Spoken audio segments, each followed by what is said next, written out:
Welcome to AudioCert, where the official study guides are brought to life. I'm really glad you're joining us for another deep dive. This is our way of providing a shortcut, really, to getting well-informed on some pretty complex topics. Today, we're carrying on with our series on the EC Council Certified Ethical Hacker, that's the CEHv13, and we're diving into Module 4. And the topic for our deep dive today, it's all about enumeration. Our mission, well, it's pretty clear. We're going to unpack the concepts, the specific techniques, and the absolutely vital countermeasures related to enumeration. We're here to take what might sound like, dense tech jargon and turn it into clear, actionable knowledge for you. So you'll understand not just what enumeration is, but really why it's such a key phase in ethical hacking. And maybe even more importantly, how you can build up your defenses against it. Whether you're, say, prepping for a meeting, trying to get up to speed on a crucial cybersecurity area, or maybe you're just curious, well, get ready. We've got surprising facts, engaging explanations. We'll aim for that balance between the big picture summaries and those memorable details, those real-world analogies, to really make this information stick. Okay, let's unpack this then. Think about our digital detective. They've done the initial groundwork, right? Footprinting, gathering that open source intel. Then they scanned the network, found open ports, services, that kind of thing. They've got a general idea of the layout. So what's the very next logical step for this ethical hacker? Or, well, for an attacker too. They need more details, don't they? Specifics. Absolutely. That's precisely where enumeration kicks in. It's that moment when our detective stops just observing the house from afar, checking the locks on the outside, and actually starts knocking on the door. Enumeration is the active connection phase. It's all about performing very directed queries, asking specific questions to get detailed information about a target system or network. It's not passive anymore. It's direct interaction. Interrogation almost. Okay, so if footprinting is like looking at public records and scanning is like rattling the doorknobs, enumeration is more like asking, hey, who lives here? What services do you offer? What version are you running? It sounds much more, well, invasive. Exactly. And it has a much more specific goal. See, an attacker uses this detailed extracted information to pinpoint very specific weaknesses, entry points for an attack. And this granular knowledge is perfect for crafting effective password attacks, things like brute forcing, to gain that unauthorized access. Brute forcing. Yeah. It's a significant shift. You move from that external broad reconnaissance to much more focused internal network probing. And it's really important to stress that enumeration techniques, they're primarily conducted in an intranet environment, which usually means the attacker, well, they likely already have some kind of initial foothold, or they're operating from inside a compromised part of the network. Right. They're already inside the perimeter fence, so to speak. Exactly. They're inside the fence, mapping out the grounds. That makes total sense. They've breached the outer defenses, and now they're meticulously charting the interior. So what kind of specific information are these intruders really after? What's on their detailed wish list during enumeration? Oh, it's quite a list. They're basically seeking a treasure trove of operational details. Anything that helps paint a complete picture of the target environment. This includes identifying network resources and network shares. Maybe finding a shared drive with sensitive documents left open. They'll definitely want routing tables to understand how data flows, the pathways between different network segments. Audit and service settings are also key. They reveal configuration details, potential misconfigurations, simple network management protocol details, SNMP, and fully qualified domain names, FQDNs. Those are high-value targets too. And of course, they're looking for machine names, and especially users and groups. Discovering an admin account or specific departmental groups, that's gold. Finding the keys to the kingdom, basically. Pretty much. And finally, they'll enumerate applications and banners. These often reveal specific software versions, and that might point directly to known vulnerabilities. And sometimes, they might just stumble upon these remote interprocess communication shares, IKC shares, like IPCS in Windows. The hidden ones. Right, these hidden network shares. They allow programs to talk across machines. If an attacker finds one, they can probe it further, maybe try to connect to administrative shares like C or ADMIN not by brute forcing admin credentials. That could give them a full file system listing. Wow, the sheer volume of operational details they're after is staggering. It's not just one vulnerability they're seeking. It sounds like they're collecting puzzle pieces to build a complete profile of the network and its users. That's a perfect way to put it. Each piece of enumerated information, a machine name, a username, an app version, it's like a brushstroke on a canvas. By the end, they don't just see a network diagram. They see a network operated by specific people, using specific tools, often with known habits and, crucially, potential weaknesses. That's the real power of enumeration. It's not just about what's there, but the story that information tells. That leads us to a really critical point, especially since we're talking about active connections now. The whole legal and ethical side of this. Absolutely vital. This is non-negotiable. Enumeration activities can be illegal. It entirely depends on the organization's policies, local laws, regulations. For ethical hackers, for penetration testers, getting proper explicit authorization before performing any enumeration is paramount, mandatory. No question. Without that signed permission slip, these actions cross the line. They go from legitimate ethical testing to illegal intrusion. And the consequences can be severe. Hashtag 1.2 initial techniques for information extraction. Okay, so before we dive into the nitty-gritty of specific services and ports, what are some of the fundamental ways attackers first try to enumerate information? You know, the almost common sense approaches, the basic toolkit our detective uses before breaking out the fancy gadgets? Right. There are several foundational techniques, kind of the low-hanging fruit, as you said. One really common method is extracting usernames using email IDs. Think about it. Every email address, usually in the format username@domainname.com, directly reveals that username part. If an attacker can get a list of company emails, maybe even from public websites or social media, they've already got a big chunk of their potential username list. That's invaluable for later brute force attacks. Simple but effective. Very. Another one, which is just astonishingly persistent, is extracting information using default passwords. So many manufacturers ship devices, routers, cameras, printers, you name it, with default usernames like admin and really simple passwords like password or 12345. Duh! Oh, yes. And users or even admins often just forget or don't bother to change them. This creates incredibly easy entry points.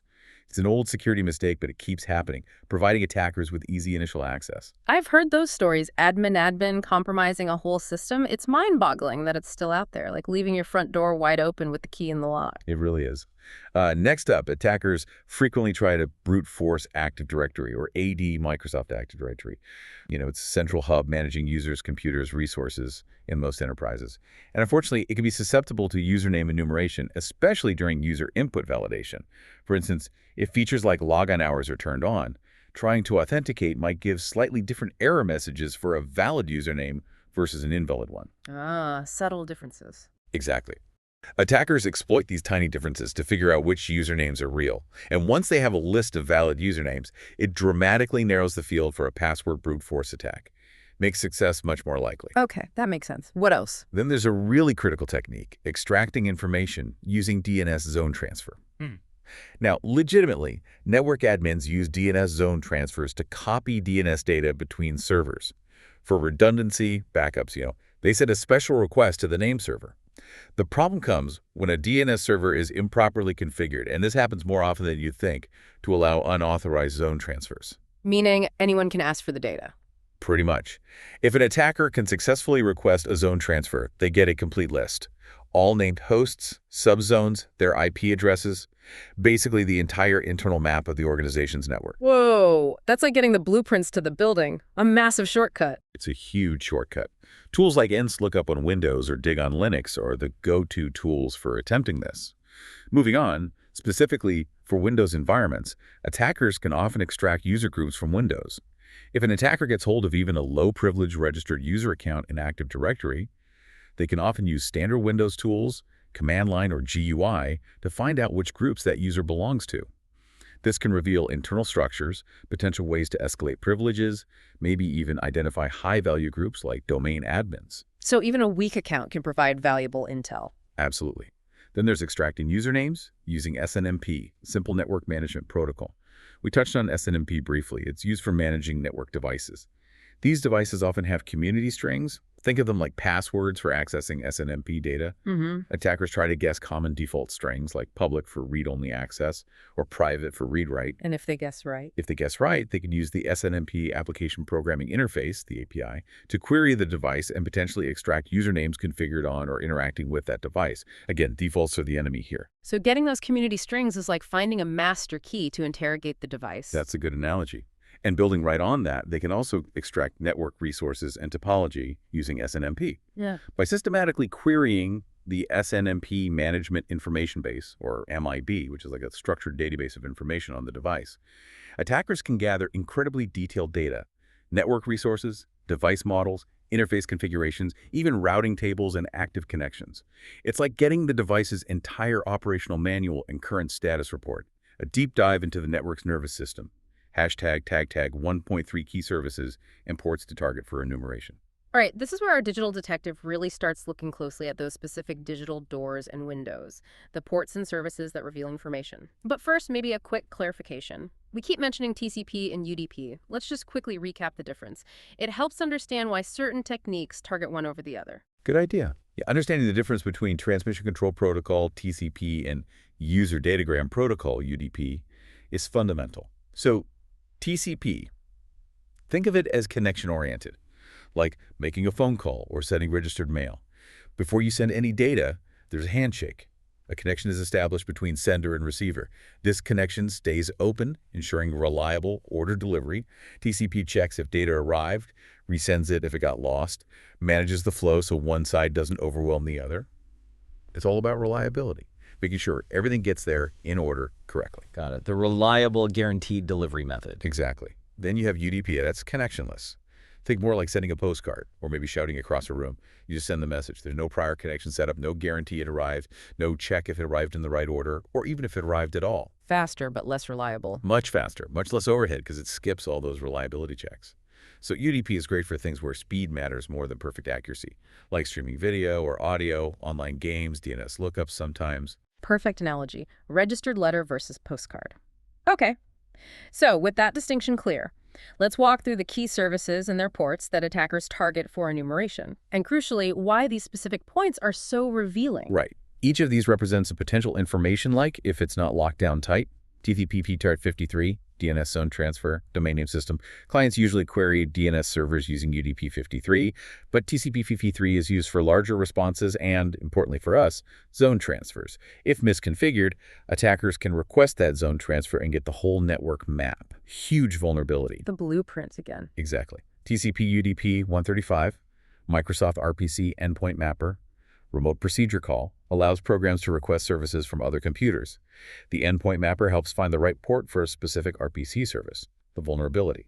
Malformed messages sent here can sometimes cause a denial of service, a DOS attack, crashing critical services. UDP 137, NetBIOS name service, NBNS, WDS, used in Windows networks for resolving NetBIOS names and IP addresses, often targeted early on because it can directly reveal host names and IPs on the local network. Like a local directory. Pretty much. TCP 139, NetBIOS session service, SMB over NetBIOS. This is the big one for Windows. File transfer, null sessions, unauthenticated connections, file from printer sharing. If this port is improperly configured, attackers can potentially access sensitive files, maybe even the whole file system. Data theft, system compromise. Restricting this is a top priority. TCP UDP 445, server message block, SMB, over TCP, direct host. This is the modern way Windows does file and printer sharing directly over TCP. Similar risks to TCP 139 if misconfigured. Attackers can discover shared resources, OS details, a direct vector. So 2 main doors for file sharing. Right, UDP 161, Simple Network Management Protocol, SNMP, as we discussed. Used for managing network gear. SNMP agents listen on 161. If those community strings are default or weak, attackers can enumerate tons of info, device configs, network topology, routing tables. TCP UDP 389, Lightweight Directory Access Protocol, LDAP, accessing directory services like Active Directory. Attackers query LDAP to get usernames, addresses, department info, server names, perfect fuel for phishing or brute force. The company phone book, essentially. And more. TCP 2049, Network File System, NFS. Used often in Unix Linux environments for mounting remote file systems. Improper configuration. Attackers might gain access to sensitive files, escalate privileges, inject malware. It's a direct window into stored data. TCP 25, Simple Mail Transfer Protocol, SMTP, email transfer. Attackers exploit commands like VRFY, verify user, EXPN, expand alias, RCPT-TO. Servers often respond differently to valid versus invalid users, letting attackers build lists of valid email addresses. Harvesting username. Exactly. UDP 500, IPsec MP IKE. Used for setting up secure connections in IPsec, mainly for VPNs. Just finding UDP 500 open tells an attacker there's likely a VPN gateway. Then they can probe further for encryption details, authentication types. TCP 22, Secure Shell, SSH, SSTP, Secure Remote Management and File Transfer. Secure in principle, but vulnerable to brute force login attacks. Enumeration here means trying username-password combos repeatedly. Trying to find a weak password. Right. TCP UDP 3268, Global Catalog Service, Microsoft specific. Stores directory info for an entire Active Directory forest. Attackers might query this to get organization-wide info without needing a specific domain name. TCP/IP 5060-5061. Session Initiation Protocol, SIP. Used for VoIP, Internet phone calls. 5060 is usually unencrypted, 5061 encrypted. Enumerating SIP can reveal VoIP gateways, PBX systems, user extensions, opening the door to eavesdropping or DOS on phone systems. Tapping the phone lines digitally. In a way, yes. TCP 2021, File Transfer Protocol, FTP, Standard File Transfer, port 21 for control, 20 or others for data. Open FTP ports can reveal software versions, allow traffic sniffing if unencrypted, or be targets for brute force login attacks. TCP 23, Telnet, the unsecure remote management protocol. Everything's in clear test. Still found sometimes. Attackers use it for banner grabbing, brute force, or even setting up port forwarding. Definitely want SSH instead of Telnet. Absolutely. UDP 69, Trivial File Transfer Protocol, TFTP. Simple, connectionless file transfer, often used for firmware updates on network devices. Attackers might exploit TFTP to upload malicious firmware, compromising the device itself.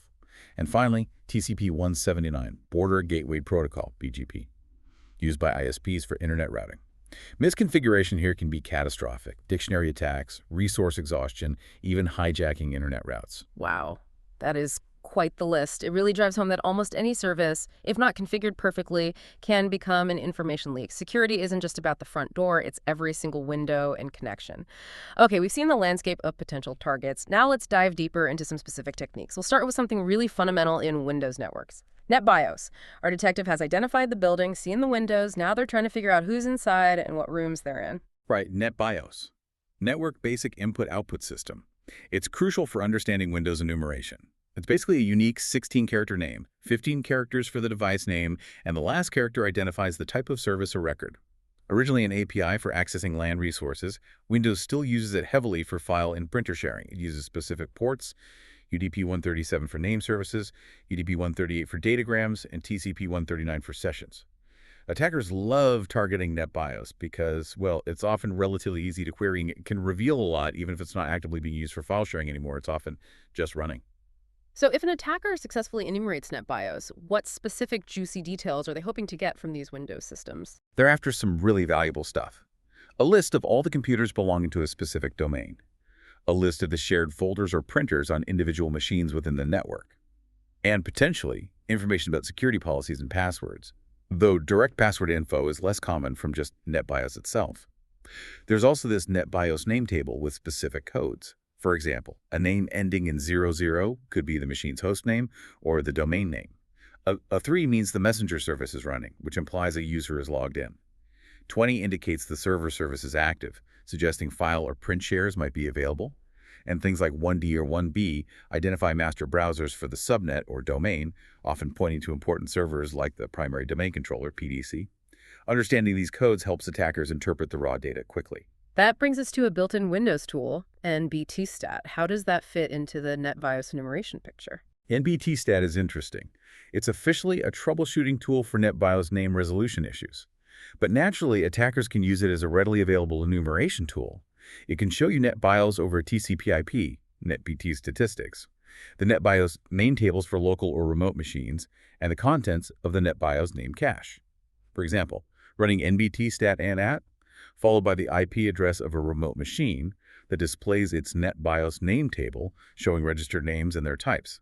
Or NBTstat-C shows the name cache names and IPs the machine has recently communicated with.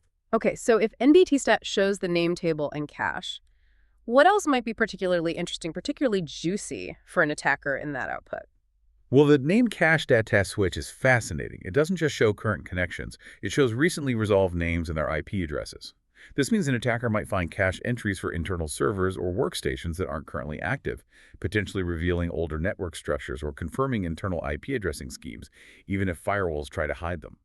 It's a peek behind the curtain at the internal naming conventions. Sneaky. So beyond NBTstat, what other tools do attackers use for NetBIOS enumeration? There are quite a few. There's a tool literally called NetBIOS Enumerator, designed specifically to get NetBIOS names, usernames, domain names, MSE addresses for a range of IPs. And of course, Nmap, the network scanning Swiss Army knife. It has a great scripting engine, NSE script called NBStat. You'd run something like nmap-sv-vscript, nbstat.nse target IP. This retrieves the NetBIOS names and AUKISO address. With verbosity, it shows all associated names, giving a really complete picture. Other tools people use include things like Global Network Inventory or Advanced IP Scanner. Given all these commands and tools, this seems like exactly the kind of repetitive task where AI could really speed things up for an attacker, right? Oh, absolutely. AI is perfect for streamlining this. You can give simple prompts to something like ChatGPT, and it spits out the exact commands. Saves time, reduces errors. For instance, perform NetBIOS enumeration on target IP 10 dan byte 1 byte 11. That might give you NBT scan 10.0.1.1.101. Or get NetBIOS info for IP 10.7.1.101 and display the associated names. That could translate to mlookup-a 10.0.1.1 and using Nmap. Enumerate NetBIOS on target IP 10.01.2 with Nmap. The AI would generate nmap.huque 10.p137 script and bstat.nsc 10.2.1.22. It really highlights how AI automates not just generating the command, but executing the task, getting that NetBIOS info, associated names, and enumerated services much faster, much more efficiently. Speeds up reconnaissance quite a bit. Hashtag tag 2.2 enumerating user accounts. Peace-Tool suite and shared resources. NetView. Okay, moving beyond just device names, our detective really wants to know who's on a system and what they're sharing, what valuable resources are available. That kind of intel is pure gold for an attacker. Let's look at a really powerful set of tools for Windows, stools. Stools. Yes, an incredibly versatile suite. They're command line utilities, originally from SICE internals, now part of Microsoft. Designed for managing and controlling remote Windows systems. They are, frankly, indispensable for both enumeration and post-exploitation. Both sides use them heavily. Let's just quickly run through a few key ones to show their power. CEHv13. This is probably the most famous, often called a lightweight telnet replacement. It lets you execute processes on remote systems, even interactively, without having to install anything on the remote machine first. Its biggest use for attackers. Launching a command prompt on a remote system if they manage to get credentials. Full remote control, essentially. If you have the creds, yes. Then there's ISIN-info.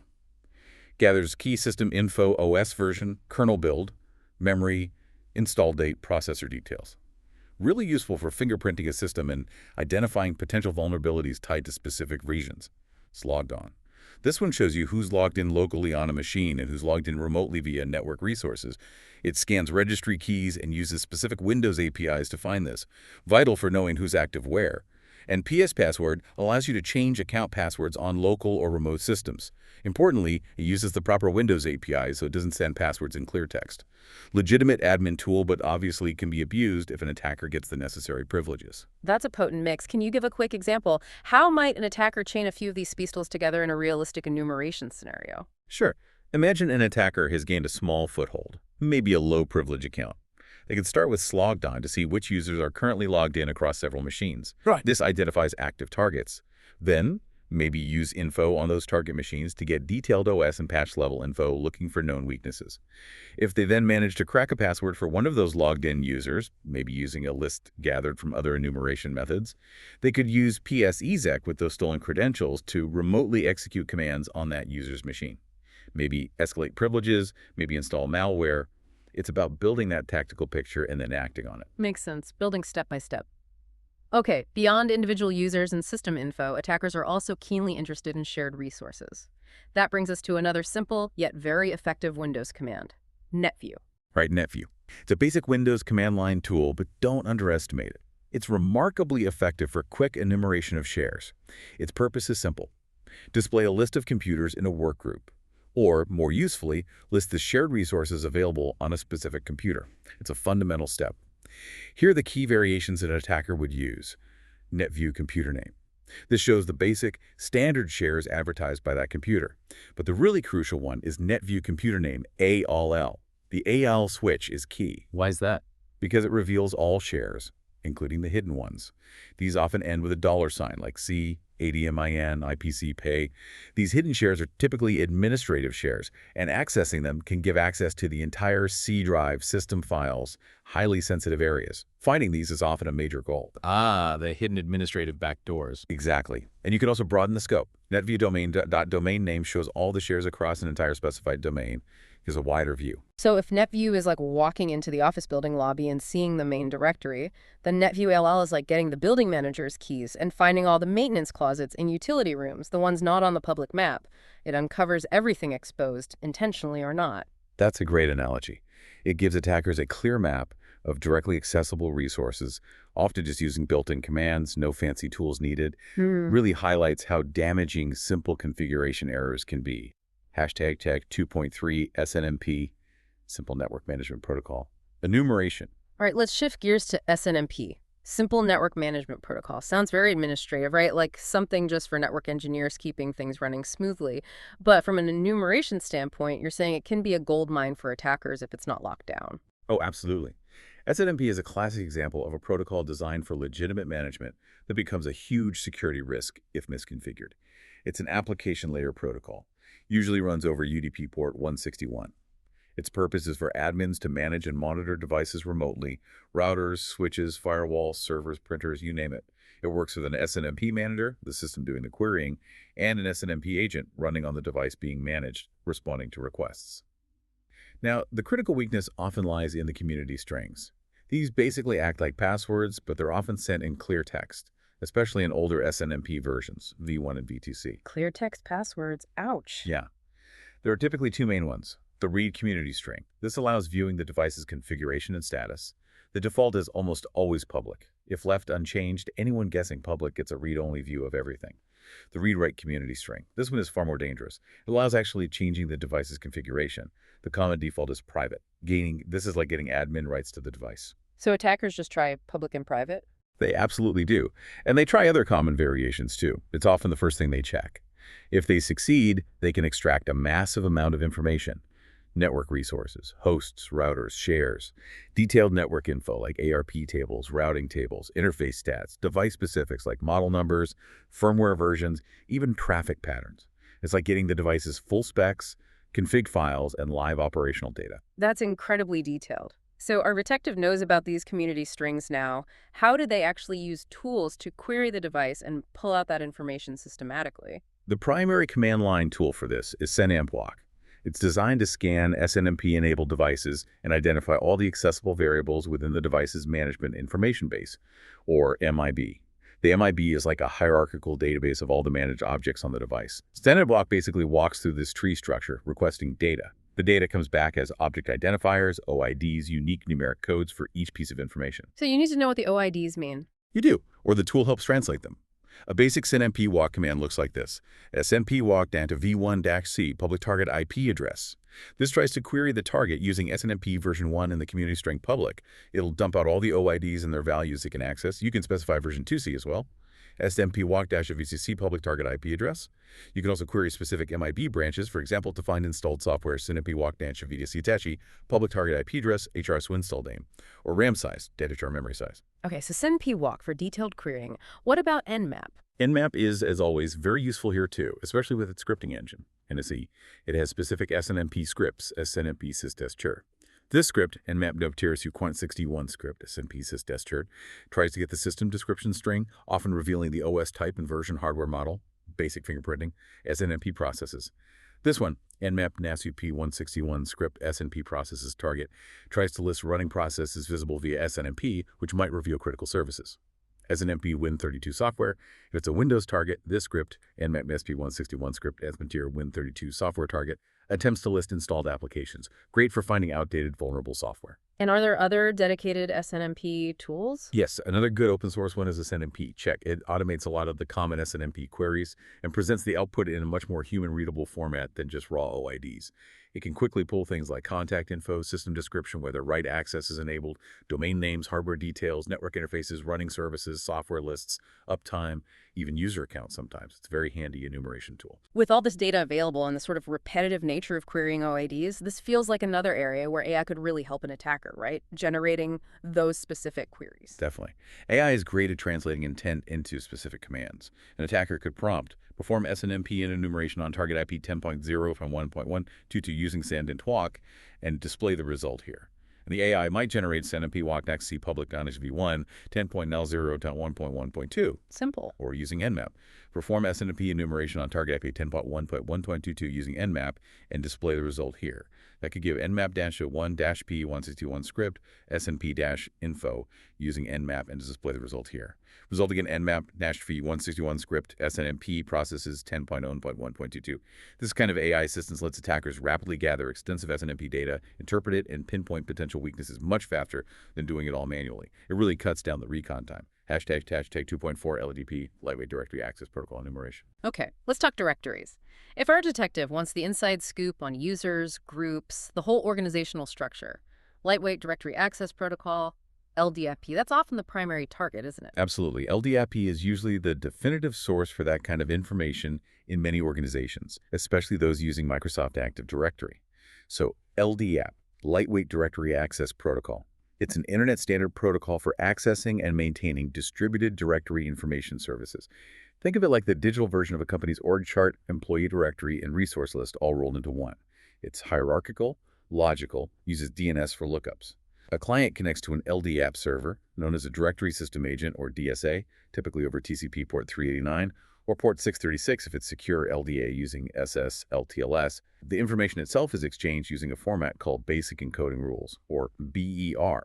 Now, what's really critical, and frankly alarming from a security perspective, is that attackers can often query LDAP anonymously, without needing any valid credentials. Anonymously, you mean just connect and ask questions? Often, yes. If anonymous binds are enabled, which they sometimes are by default or due to misconfiguration, and if they can do that, they can potentially pull out incredibly sensitive information. Valid usernames, email addresses, physical addresses, phone numbers, department details, group memberships, even server names that are part of the directory. All of this is absolute gold for crafting targeted social engineering attacks, phishing campaigns, or building lists for brute force password attempts. Wow. Anonymous access to the company phone book and org chart. That's a huge security hole. Can you maybe walk us through how someone might try manual LDAP enumeration, say using Python, just to see the steps involved? Sure, doing it manually with Python really illustrates the process. First, the attacker would use Nmap or a similar tool to check if port 389 LDAP or 636 LDAP is secure is open on the target server. 2, if a port is open, they'd need the Python LDAP3 library, so pick 3 install LDAP3. 3, then in a Python script, they'd create a server object, giving it the target IP or hostname, and the port number. They'd specify uses L, true if it's port 636. 4. Next, they might try to get the server's basic info, like its naming contexts, the base points of the directory tree, using server.info. This helps understand the directory structure. 5. The crucial step is creating a connection object and then attempting to bind to the server, connection.bind. If this returns true without providing any username or password, it means an anonymous bind was successful. That's the jackpot for anonymous access. Exactly. 6, once bound, they can confirm the domain name or naming context again via server.info.7. Then comes the searching. They use connection.search. They need to provide a search base like DC example, DCCOM, a search filter like an object class to get everything or object class user for users, and specify the scope and attributes they want. Then connection.entries shows the results. 8, they could potentially try to dump the entire directory or specific parts, maybe even looking for attributes like user password, though usually this would contain hashes, not clear text passwords. That's quite involved manually. Definitely highlights the need for automated tools. How does Nmap help automate LDAP enumeration? Nmap, again, has useful scripts. The key one here is LDAP brute. As the name suggests, it's designed for brute forcing LDAP authentication. It comes with built-in username and password lists, but an attacker can easily provide their own custom lists using script arguments like userdb and passdb. A typical command might look like Nmap Mattis 5p389 script, LDAP boot script args, LDAP bot base end users, DC example, DC@com. Target IP address. This tells Nmap to try brute forcing users within that specific base DN. It automates countless login attempts. Makes sense. Are there other graphical or command line tools specifically for LDAP? Yes, several popular ones. Softra LDAP Administrator. This is a graphical tool. It's designed for legitimate administration of LDAP directories, AD, Novell, etc. But attackers can use its browsing and searching capabilities to visually enumerate users, groups, OUS, attributes, all without complex scripting. Very user-friendly LDAP search. This is a classic command line tool available on most Linux systems. It's a direct interface for making LDAP queries.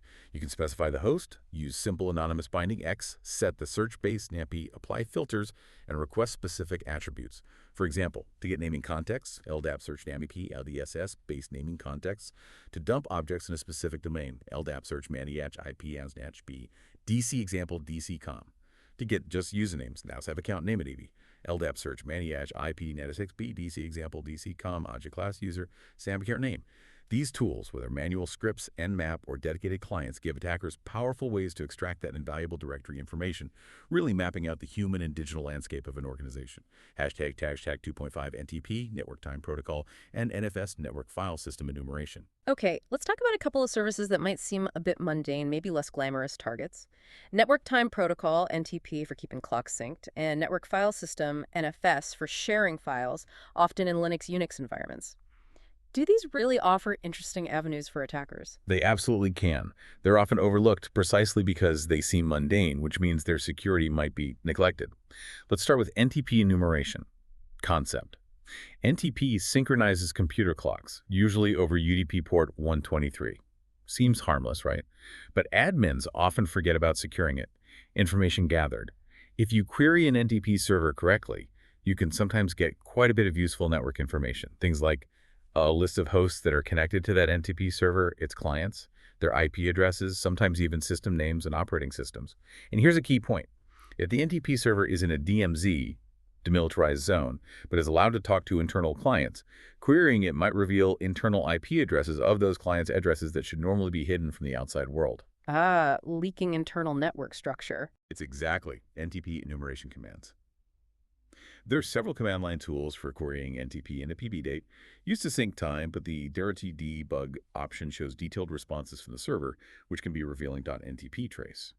This traces the chain of NTP servers back to the primary source. It shows the hierarchy and IPs of servers the target relies on. Options like DNP and show pays only are useful. NTPQ monitors the NTP daemon NTPD itself. Commands like peers can list other NTP servers it communicates with, mapping out time synchronization relationships.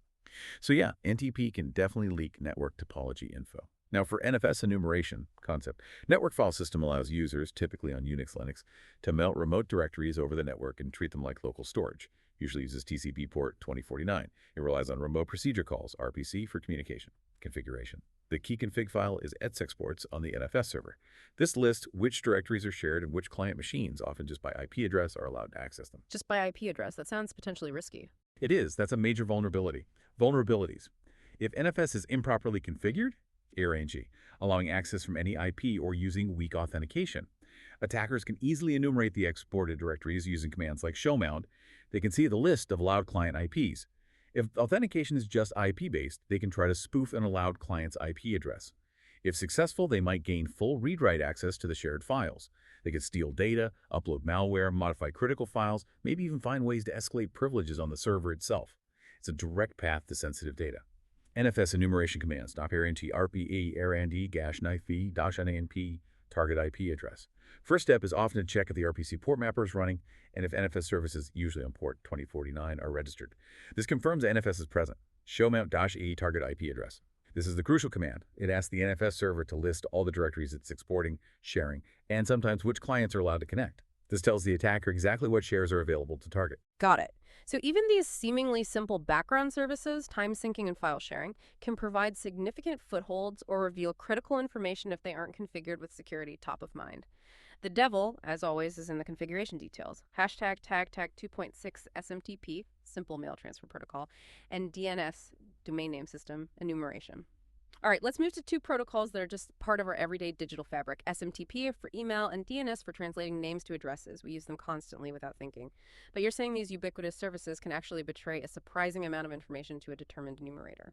They absolutely can. They often incredibly rich sources for our digital detective. Let's start with SMTP enumeration concept. SMTP, Simple Mail Transfer Protocol, is the standard for sending email over TCP IP networks. Usually runs on ports 25, 2525, or 587. It relies on DNS Mail Exchange, MX records, to know where to send mail for a particular domain. Built-in commands for enumeration. The interesting part is that SMTP itself has command that attackers can misuse for enumeration, vrfy username. Tries to verify if a specific username or email address is valid on the server. EXPN alias. Tries to expand a mailing list alias to show its members. RCPTTO.recipient. Used legitimately to specify a recipient, but attackers can use it just to see if the server accepts the recipient address as valid. Vulnerability. Here's the key. Many SMTP servers respond differently to these commands depending on whether the username recipient is valid or invalid. A slightly different error code, a different message. That's subtle difference again. Yep, exactly. Attackers exploit this difference. They can script attempts using lists of potential usernames, maybe gathered from LinkedIn, website contacts, etc., and check the server's response for each one. This allows them to systematically build a list of confirmed valid email addresses for the target domain. Manual interaction example. You can even do this manually with Telnet. Connect to the SNTP server on port 25, telnetmail.example.com/4025. Say hello test, then try vrfy boss. If boss is valid, you might get a 250 user OK response. If you try vrfy no name, you might get a 550 user unknown response. That difference tells you boss is a valid account. Very revealing. What about automated tools for SMTP enumeration? Nmap is great here. Its NTP Enum user script does exactly this. Nmap number P25 script SMTP Enum users target IP. This script will try various methods, vrfy, EXPN, RCPTTO, using common username lists to enumerate valid users on the target SMTP server. Metasploit also has a dedicated module. Auxiliary scanner NTP SMTP Enum. You launch mstef console, load the module, use the auxiliary scanners MTP SMTP Enum, set the target, set RSUS target IP, optionally provide a custom username list, set user file path, and then run it.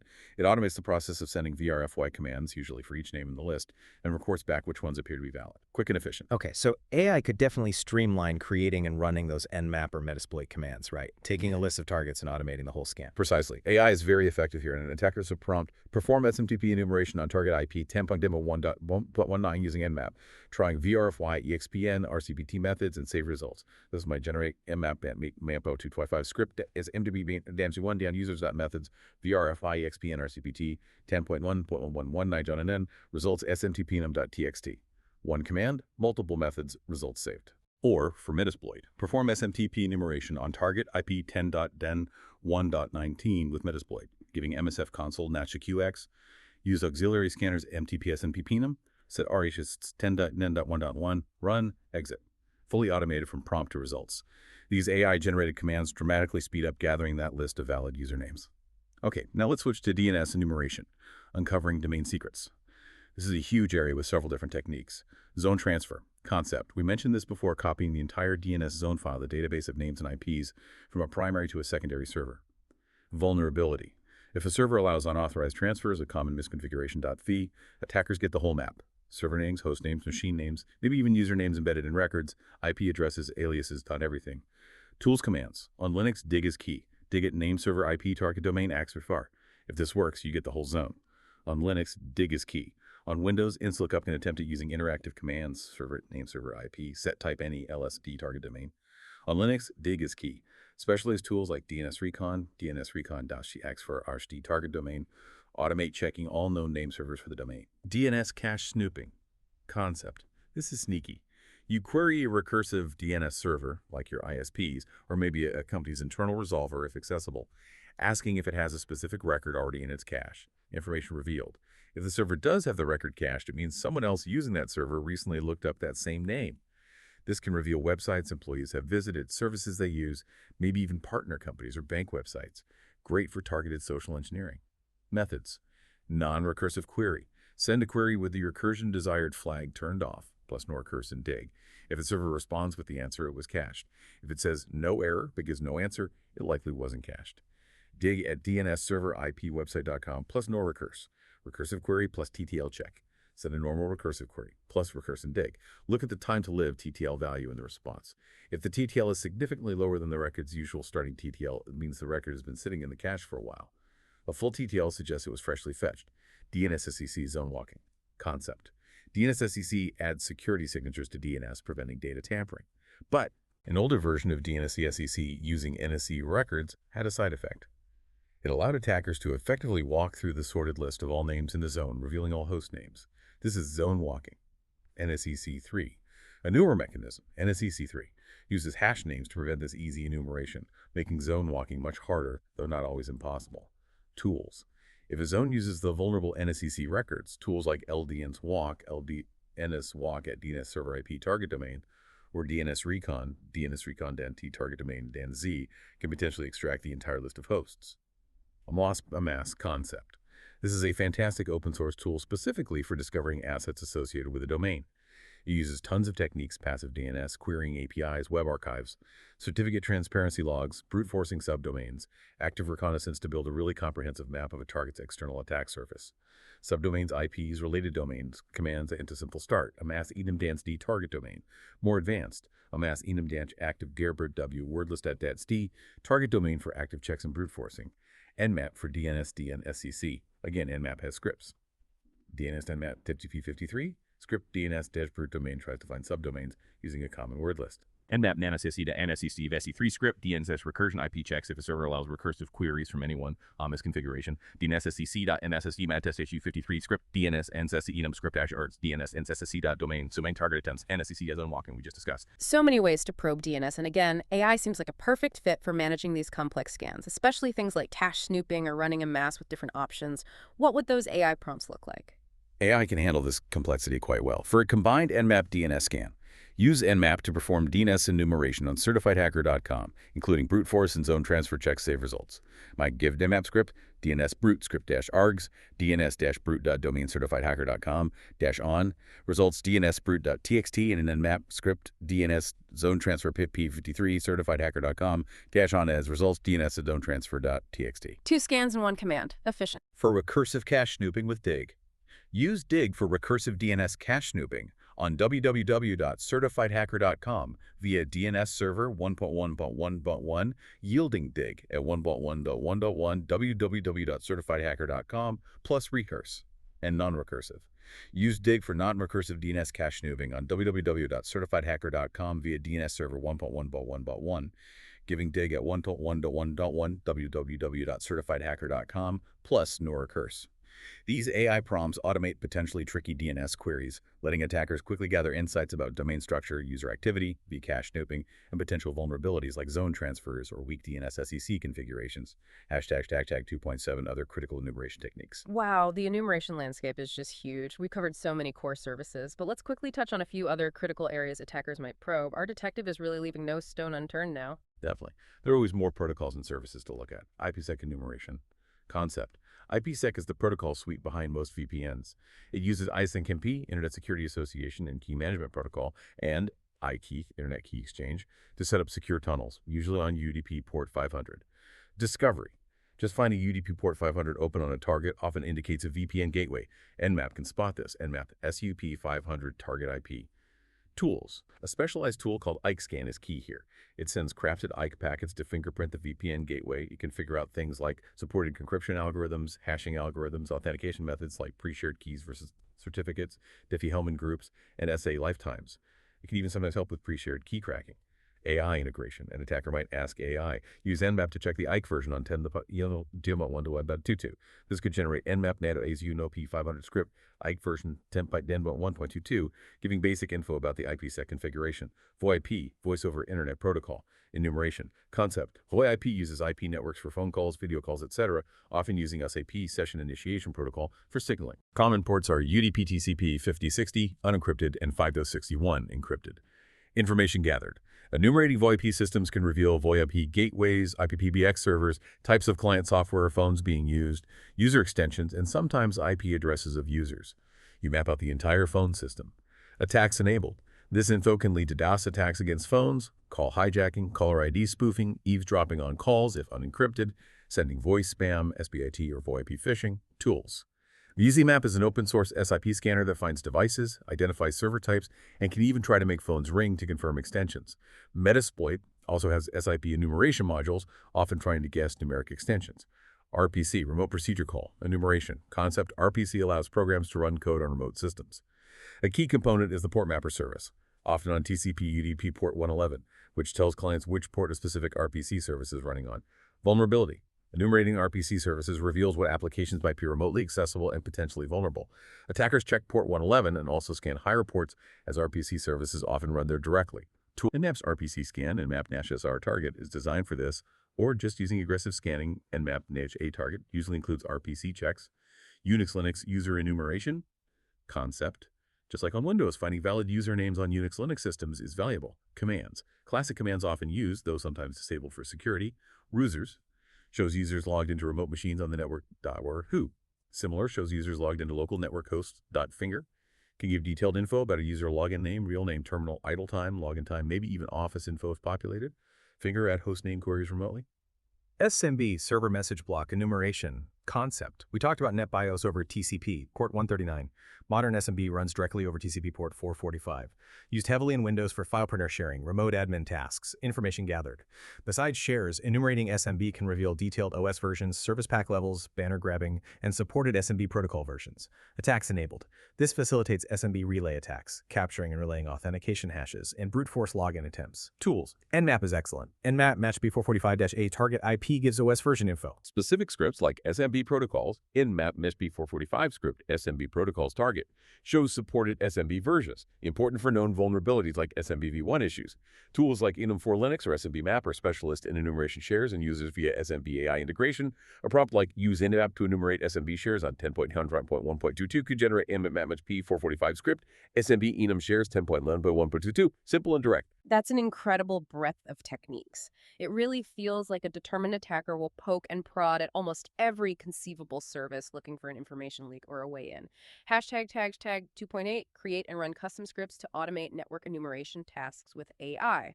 Okay, this is where it gets potentially really powerful, maybe even a bit scary. We've seen AI help generate individual commands, but now you're saying AI can actually create and execute entire scripts, automating complex multi-step enumeration workflows. That sounds like a massive force multiplier for attackers. It absolutely is. This capability significantly lowers the expertise needed to perform quite sophisticated enumeration sweeps. Attackers can leverage AI tools like ChatGPT or similar platforms to generate custom scripts, maybe Bash for Linux, PowerShell for Windows that automate a whole sequence of enumeration tasks. This makes the process incredibly efficient, coordinated, and less prone to manual errors. Imagine an attacker giving a high-level prompt, something like, develop and execute a script to automate network enumeration tasks on the target IP range, 10.1.1.02024. The AI could then generate a fairly comprehensive bash script. Let's walk through a plausible example. It would start with the standard hashtag bin bash to find the target range, 10.0.1.024. Maybe ensure tools are present. Sudo apt-get update and sudo apt-get install /winmap, or check if installed. Create a directory to store the results neatly, mkd-rotp enumeration results. Then it orchestrates a series of Nmap scans building on each other.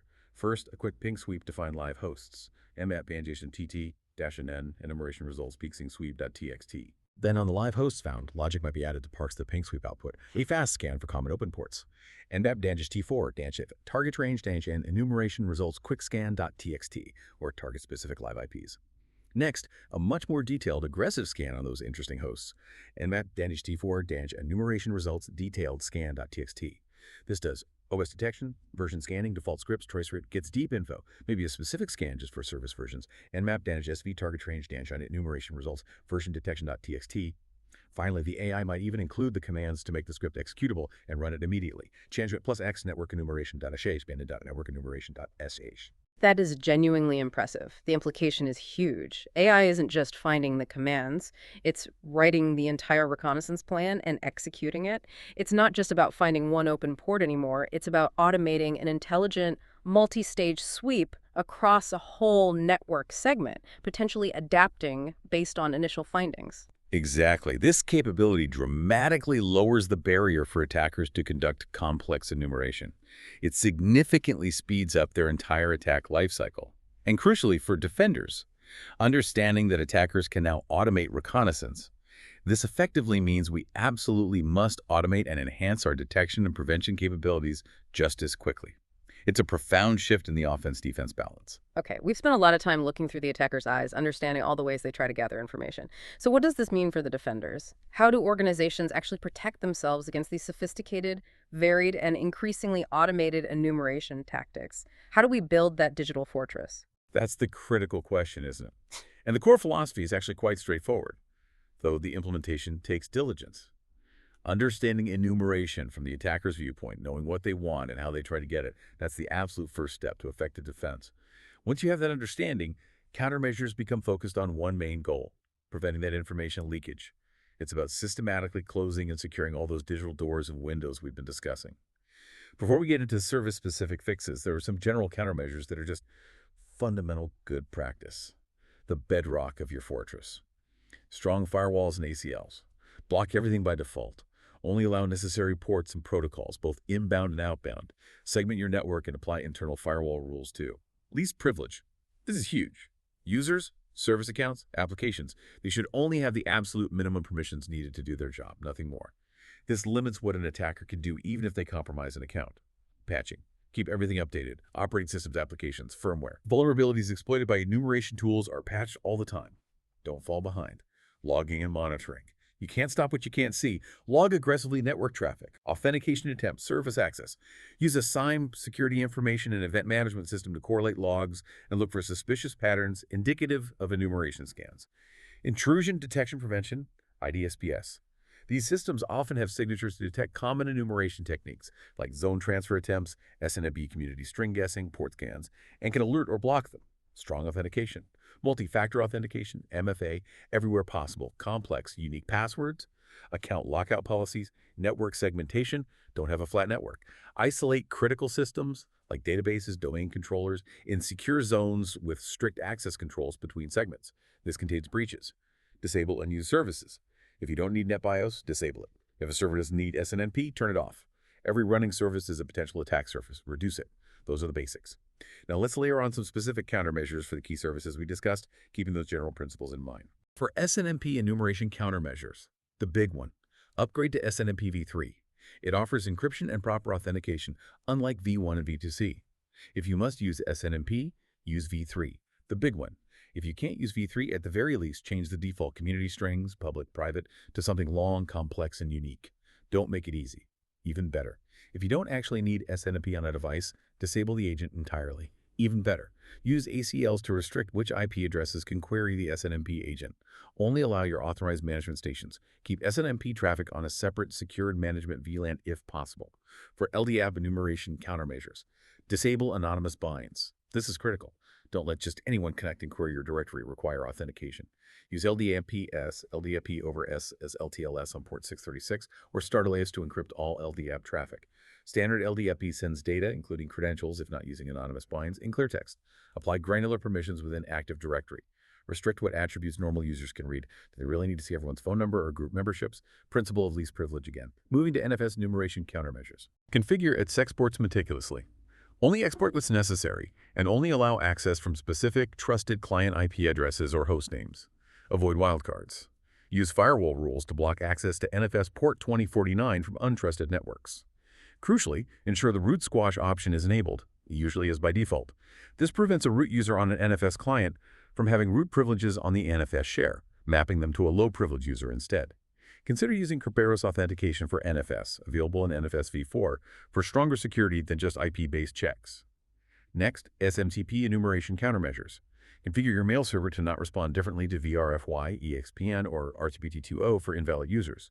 Or better yet, disable VRFY and EXPN entirely if you don't need them. Don't provide overly verbose error messages or banners that reveal server versions or internal host names. Implement email authentication standards. SPF, DKIM, and DMRs. These help prevent spoofing and phishing, which often leverage enumerated email addresses. Implement email authentication standards. Consider rate-limiting connections or commands from a single IP to slow down brute force enumeration attempts. For SMB enumeration countermeasures, disable SMB v1. It's old, insecure, and has major vulnerabilities, like WannaCry exploited. Ensure systems are configured to use SMB v2 or preferably SMB v3. Disable SMB completely on systems that don't need file sharing capabilities, like web servers, DNS servers. Block ports 139 and 445 at the network perimeter, especially for internet-facing systems. Enforce the restrict null access setting in the Windows registry to prevent anonymous enumeration of shares and users via null sessions. Set it to 1. Finally, for DNS enumeration countermeasures, strictly restrict zone transfers, AXFR. Configure your primary DNS servers to only allow zone transfers to explicitly listed secondary server IP addresses. Deny requests from anyone else. This is arguably the most critical DNS countermeasure. Implement a split DNS architecture. Have separate internal and external DNS servers. Your internal servers hold all your internal host names and IPs. Your external servers only hold records necessary for public resolution. Never leak internal names externally. Disable recursion on your authoritative external DNS servers. They shouldn't be resolving queries for domains they aren't authoritative for. This prevents them from being used in amplification attacks and makes cache snooping harder.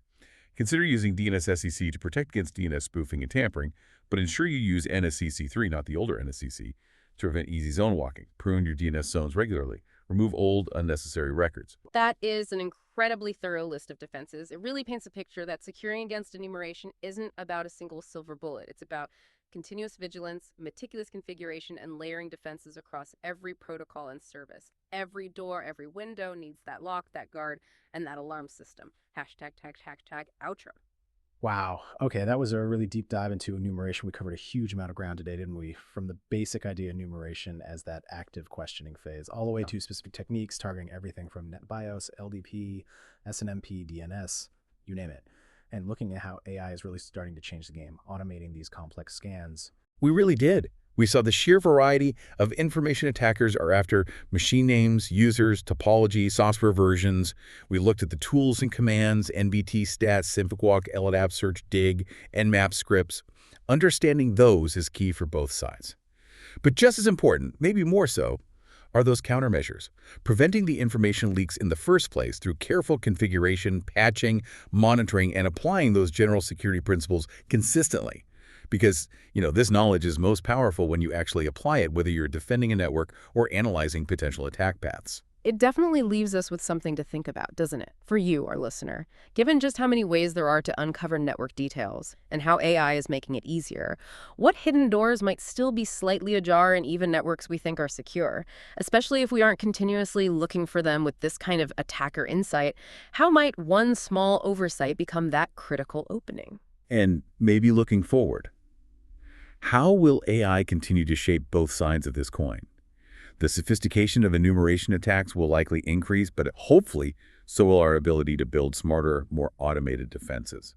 It's this constant evolution, this cat and mouse game, that demands our ongoing attention. Couldn't agree more. Well, thank you so much for joining us on this deep dive into enumeration. It's such a critical step in the whole ethical hacking process, and understanding it is vital for anyone serious about cybersecurity and protecting digital assets. And in our next deep dive, we'll logically follow on for this. We'll shift gears to talk about how attackers and ethical hackers perform vulnerability analysis. That's taking the information gathered during enumeration and pinpointing the specific security loopholes they can actually exploit. Fantastic. Looking forward to exploring that with you. Until then, stay curious, keep learning, and we hope you'll join us for the next one.